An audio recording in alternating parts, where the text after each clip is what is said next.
Okay, we turn now to the question of what type of equality a liberal society should promote. From Rawls we can take a foundation of an answer that's a foundation to answer the question, why should a liberal society promote equality? And Rawls would say not just for intrinsic moral reasons, because it's a good thing to do for itself, but for logical reasons based on the starting points of that I've just given you in the previous slide. Sen, in this article, outlines 4 basic frameworks of how one might promote equality. Utilitarianism, total utility equality, Rawlsian equality, and then provides his own alternative framework, which is the capabilities approach, and turns instead away from the question of who gets what to what objects provide for human beings and the relationship between objects and human beings, and focuses instead on the requirements for living the good life as the focus and the starting point for equality promotion.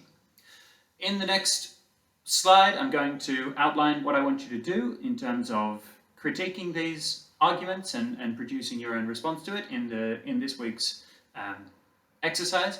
But before we get to that, I would like to just articulate a couple of building blocks of the argument, which in past seminars, in the couple of times I've taught this seminar already, have been a little challenging for people.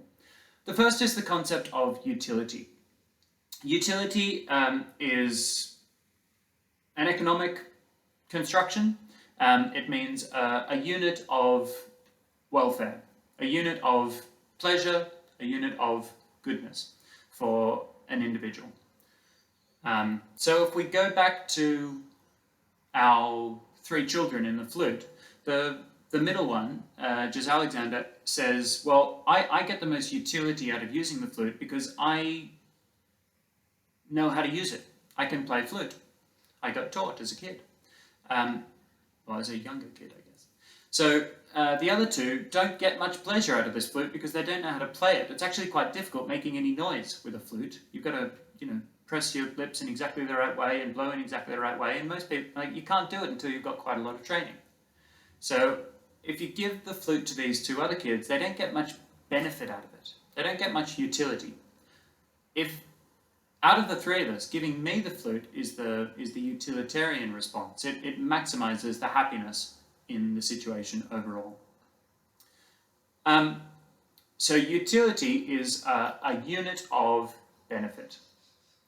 And this is an enormously valuable concept for economists because we can start to build models about how people behave and how they value different options differently, whether they value $2.50 in their hand or a Mars bar more, and how they would make that choice at any given time, how much utility they would receive from a Mars bar, and how much utility they would receive, how much happiness, how much welfare, how much benefit they would receive from $2.50.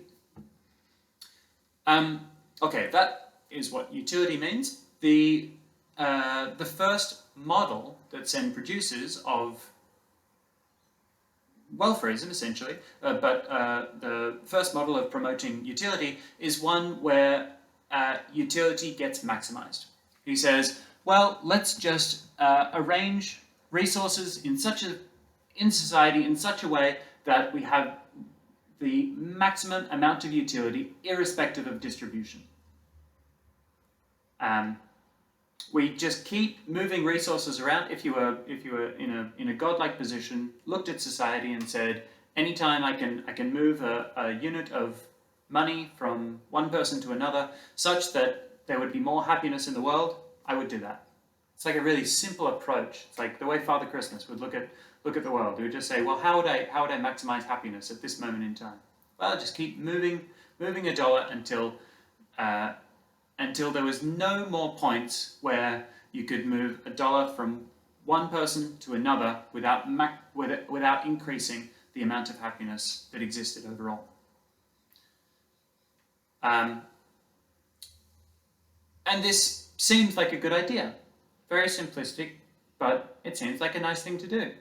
It would involve taking money away from some people, but they would probably have quite a lot of money, and you would be taking money from most of us and giving it to poor people in anywhere in the world that you would like to name, in some developing country. This would increase happiness. And I think most of us would agree that that would be a good thing and a moral thing. However, Sen points out, and Rawls points out before him, that this produces some pretty terrible outcomes. And the one that probably stood out to you was the problem that a person with a physical disability, a person in a wheelchair, has less capacity to enjoy life than an able-bodied person. And so a simplistic utilitarianist would actually start taking money away from the person in the wheelchair and giving it to the able-bodied person, because that would create more happiness in the world. The person in the wheelchair is not able to do all sorts of things, not able to go on rock climbing adventures, not able to swim with dolphins, not able to yada yada yada, whatever it is that you think would bring huge amounts of happiness. And so the person in the wheelchair would not only get half the utility of the able-bodied person simply by dint of their conditions, but by dint of this utilitarian's interventions would actually end up with money being taken away from him or her and given to the able-bodied person who's more able to enjoy it, the pleasure wizard, someone who's capable of a lot of pleasure in the language of the reading. So this is a weird outcome, and I don't think any of us would think that that's moral. There's clear problems with this simplistic utility approach. An alternative way of thinking about it is the total utility approach, which, instead of looking at whether there's anywhere in the world that we could move $1 or 1 unit of happiness to 1 unit of resource to another person, from one person to another person, in order to increase the total utility in the society at any given time, says instead, let's look at the least well-off person. And let's keep moving resources to the least well-off person until everyone has the same amount of utility. Right? Which is a very different approach. It's still quite interventionist. It's still lots of moving resources from one person to another. But instead of trying to maximize utility overall, we're trying to maximize the happiness of the least well-off person. And again, Sen, Rawls before him, have big problems with this approach. And I'm going to leave it to you to articulate exactly what the problems with that approach are. Thirdly, I've already articulated the starting points of Rawls's type of equality, the differentiation between the basic package, the basic liberties from other primary goods, and then the acceptance of inequality insofar as it promotes the well-being of everyone in society. So this difference principle that he articulates very nicely and becomes a very useful tool for us. And then finally, we have Sen's own approach.